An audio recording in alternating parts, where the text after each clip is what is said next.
The kind of immigration that's happening in Europe is not controlled. Thousands of people simply, just woke up one morning and decided to cross the border. Who would imagine that Morocco, a very Muslim and religious country, would be so close to Israel?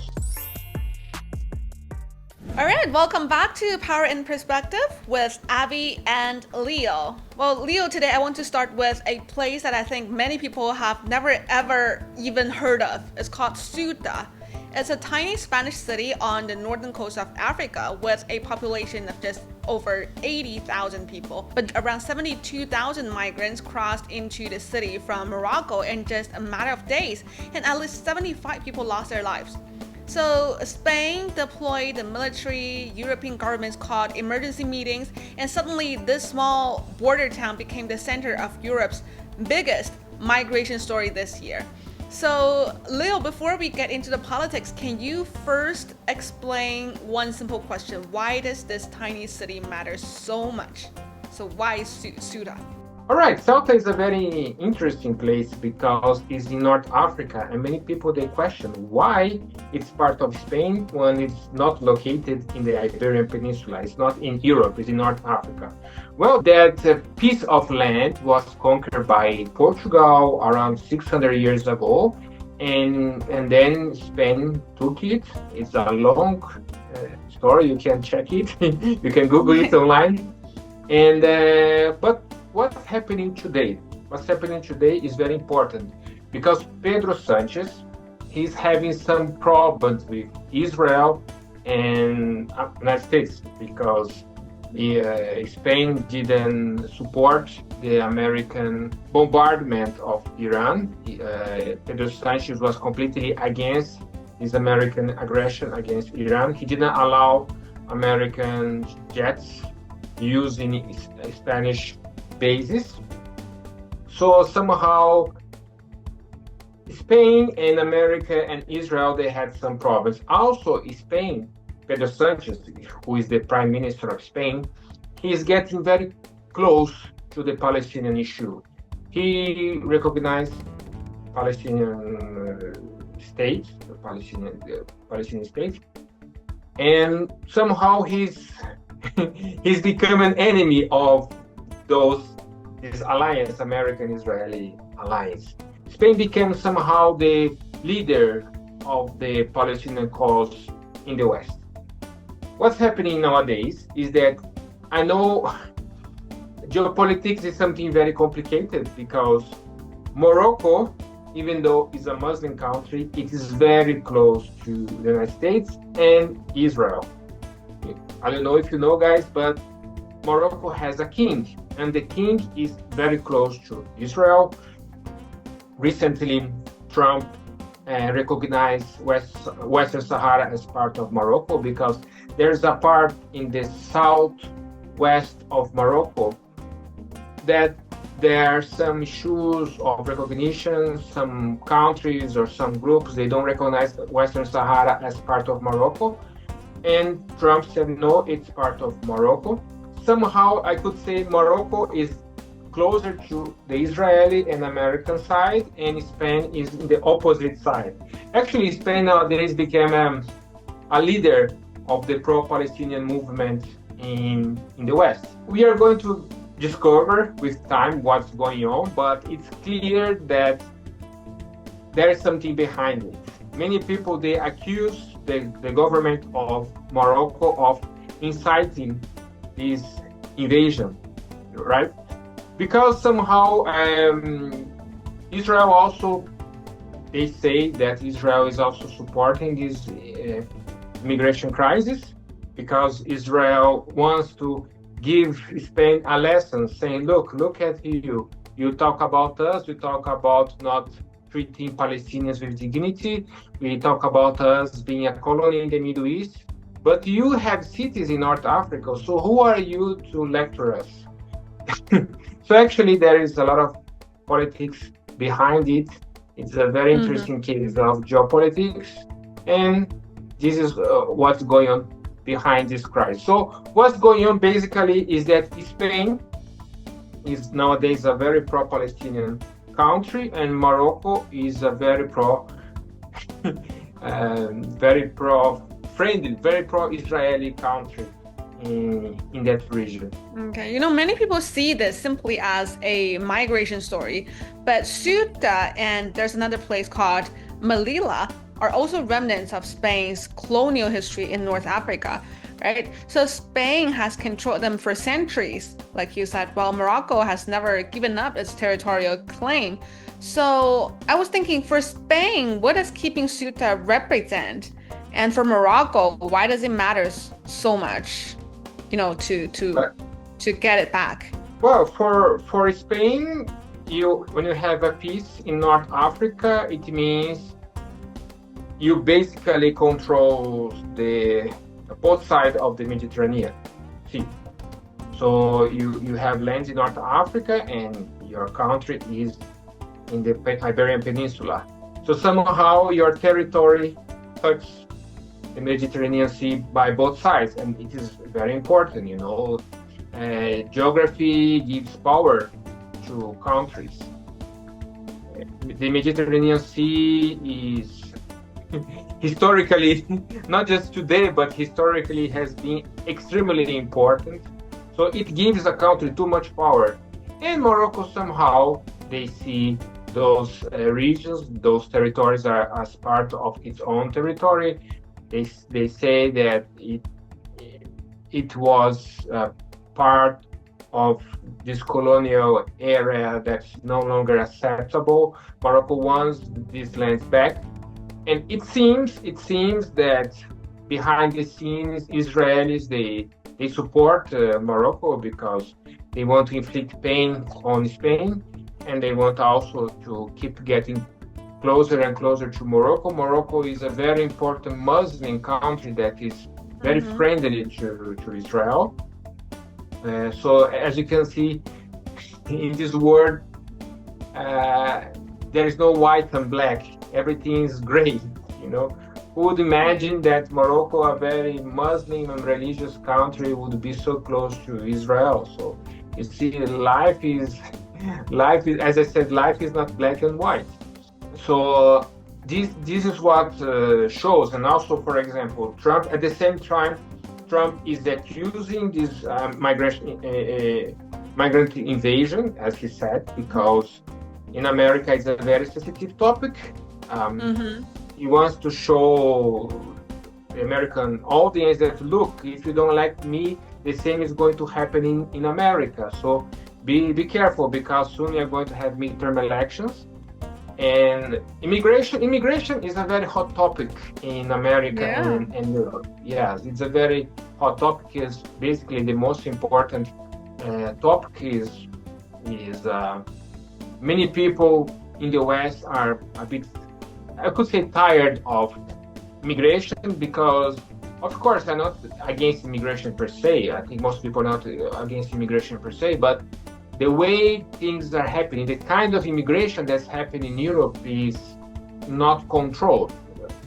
At the same time, okay, you have people that are fleeing from war and things like that, but there are many people who just want a better life. They want to, as you know, in Europe, we have many benefits if you don't even work. And of course, people, they look for their own interests. Definitely they are going to Europe, for example, to Sweden or Germany to earn some euros and having a good life. Someone paying for your accommodation, for your food. So obviously, you humans, we're always looking for what's the best for us. And so it's a very interesting case. I could say Trump, at the same time, he criticizes this immigration invasion, as he said. But at the same time, Trump is very close to Morocco, and he wants to punish Spain. If you see in Spain nowadays, things are shifting. In Spain, I could say the right wing in Spain is gaining ground because of that. I have many friends who live in Spain, and they said, well, you could see that most of my friends who are left-wing nowadays, they consider themselves from the center. They don't consider themselves left wing anymore. So if things keep going like that, probably Pedro Sanchez, his party will lose power in the next election. And it will be good for Netanyahu, it's going to be good for Trump. So it's very complicated, political and geopolitical, interesting case. Yeah. So there are quite a few different interpretations. And one thing I found interesting was that Spanish officials believe one possible trigger was a recent Supreme Court ruling which said migrants arriving by sea in Ceuta could no longer be immediately returned without legal procedures. And some officials believe, human smuggling networks exaggerated that ruling online, convincing people they could stay if they reached Ceuta. And, at the same time, there are also other theories. Some analysts argue Morocco may have deliberately relaxed border controls, and others were saying that, Pedro Sanchez had just visited Algeria before the crisis. So, like I said, there are quite a few different interpretations. But anyways, I don't see it as simply a migration crisis. You say something very important about Algeria, because recently Pedro Sanchez and Algeria, they have been getting closer, and I don't know if you guys know, but Morocco and Algeria are becoming very bitter enemies, because Morocco, they claim a part of Algerian territory in the west part of Algeria. Those countries are becoming enemies. And yeah, maybe that's why. Exactly. So Morocco said, "Wow, what are you doing? Why you are getting so close to my enemy?" So that's why, for example, Algeria somehow is buying weapons from Russia. Morocco is getting weapons from America. They recently named highway Donald Trump Highway. So you can understand how Morocco is getting day by day closer to the American side. I was reading online, and I found it fascinating as how prepared many of these migrants seem to be. Some reportedly learned how to swim beforehand, and others bought wetsuits, waterproof bags, and people were sharing routes on social media almost in real time. So it doesn't look like thousands of people simply, just woke up one morning and decided to cross the border. So do you think this was largely organized, or is it, oversimplification? Definitely. That probably, like as people said, I cannot affirm anything because I was not there, and I cannot affirm anything. But many people say that most of these migrants, they were encouraged by the Moroccan army. It's some people say, again, I cannot confirm, that many people in Morocco, they were pardoned, their crimes were pardoned, so they could somehow invade Ceuta. And as you said about Pedro Sanchez, yes, Pedro Sanchez, he wanted to legalize 1 million illegal immigrants, and it encouraged people to go there, because living in Europe, of course, before it was way better, but still good. Still, you have a good life, have many benefits. And if you talk to those migrants, they always say the same. I went to Spain because my life in Morocco is not good. I don't have a job, and Pedro Sanchez opened the door for so many immigrants. It encouraged them to go there. And as you can see, the Supreme Court allowing people to stay if they swam to Spain. But Ceuta is part of Spain, and swimming from Morocco to Ceuta is pretty easy. It's not so difficult. So now we have a conundrum, we have a dilemma. What should we do? Because of course, swimming from Morocco to Spain, to the Iberian Peninsula, is very risky. Your chances of dying are very, very high. But from Morocco to Ceuta, if you know how to swim, So you can do that. It's not so I mean, difficult. it still sounds really hard. Mission impossible. But anyways, this year also marks the 70th anniversary of Morocco's independence. So some analysts even suggest that they are using this migration as leverage in its broader relationship with Spain. So do you think that could also be a reasonable interpretation? Yes, because look, the king, he wants a bigger Morocco. I mean, Yeah. he wants to strengthen his claim to Western Sahara. He wants to take these Spanish territories back. He wants to take some territory from Algeria back. I mean, talking about his, according to him, obviously. So the king, he wants to enlarge Morocco. So somehow, how to enlarge Morocco, how to do that, and because of the anniversary, oh my God, he'll get much more support because he's showing the Moroccan people that the country is getting bigger, is getting stronger. He's a good king. He's suitable for Mm. reigning even more.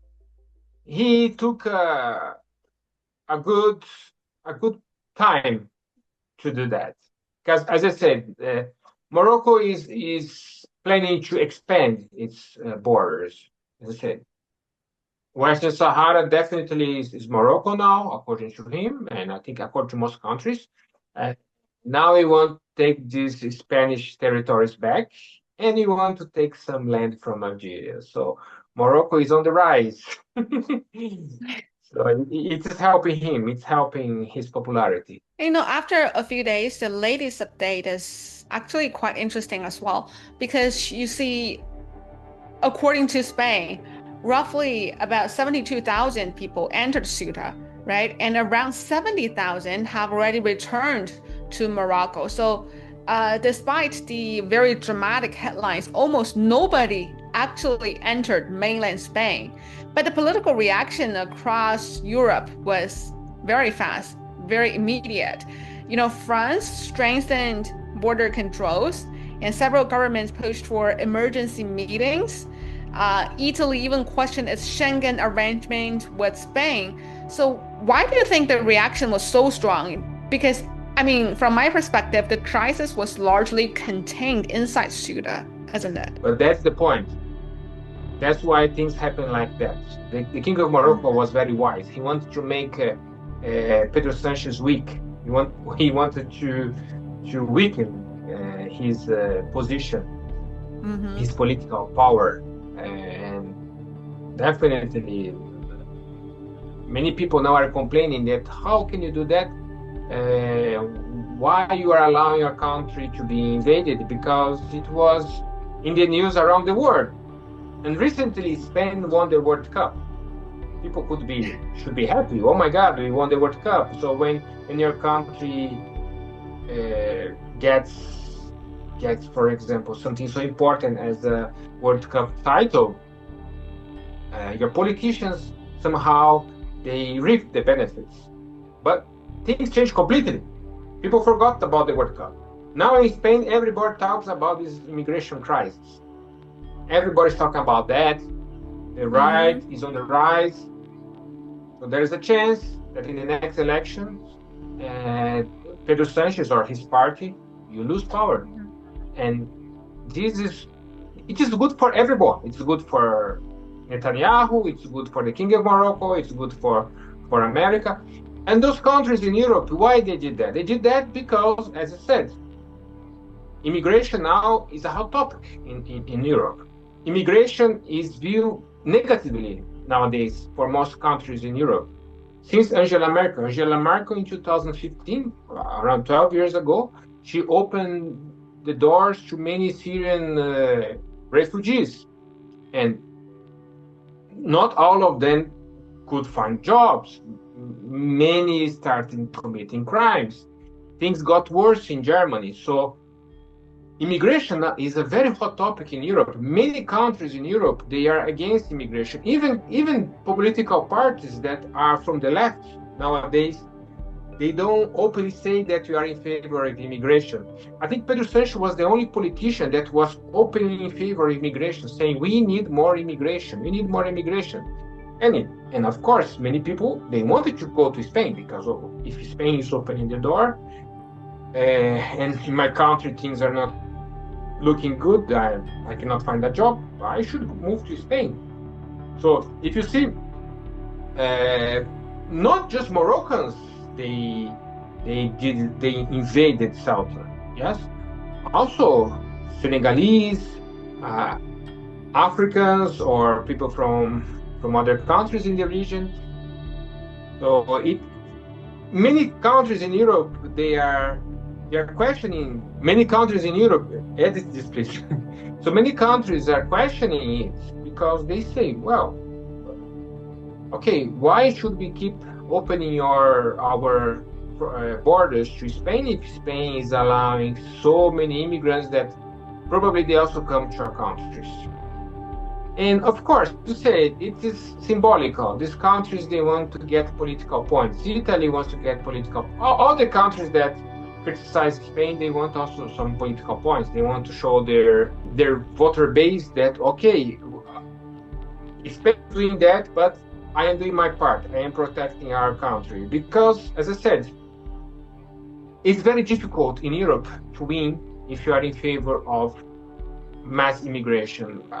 Nowadays in Europe, things change. People don't want more immigration. If you see the post, more people want less immigration. Actually, most people now, they want to give back some of those people. They want deportation nowadays. So that's why things are happening in Europe. And personally, I think it's good that things are happening like that, because I think the European Union is a failed project. It's good that countries are discussing, they are fighting, because that project should finish. It should be just about economics, nothing else. Nowadays, they were even talking about having an army, and it is dangerous for people like us who want a multipolar world. Do you think Ceuta is an isolated incident, or is it a preview of what Europe could face more often in the years ahead? I think nowadays, as I said, immigration is a hot topic in Europe. The politicians who are supporting it, they're going to lose. I think things cannot change anymore. If you support this scale of immigration, you are not going to be elected again. So of course, the European elite doesn't care much about its voter base, but you cannot deny that the right is growing, or the far right in Europe is growing, and one of the main reasons for that is immigration. All right, thank you so much. So, before this crisis, I have barely heard the name of Ceuta. It's a very small place, but the question this crisis raised are much bigger than just one city. Migration, borders, history, sovereignty, and ultimately how countries balance humanitarian responsibilities with national security.